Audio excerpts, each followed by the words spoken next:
पश्चिम Maharashtra education trust के ज़ेरे मातहत चलाए जाने वाली Gulshan Umme Ayesha Urdu semi English Phulban school की मौलमा संजीदा शेख क्लास LKG।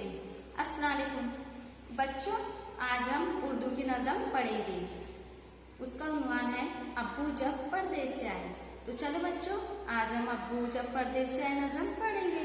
तो आप भी मेरे साथ दोहराएंगे।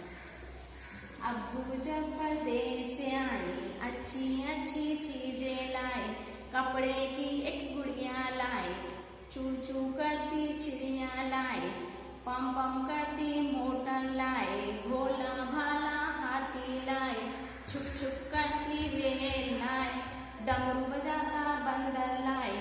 आओ बच्चों हम भी खेले तुम भी खेले।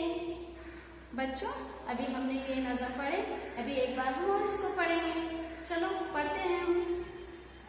अब्बू जब परदेस से आए, अच्छी अच्छी चीजें लाए, कपड़े की एक गुड़िया लाए, चू चू करती चिड़िया लाए, पम पम करती मोटर लाए, भोला भाला हाथी लाए, छुक छुक करती रेल लाए, डमरू बजाता बंदर आए। आओ बच्चों हम भी खेले तुम भी खेले। बच्चों, अभी हमने नज़म सीखे हैं और पढ़े हैं, तो आप इसको घर पर याद करना है इस नज़म को, और दूसरी नज़म हम नेक्स्ट वीडियो में पढ़ेंगे। अल्लाह हाफिज़।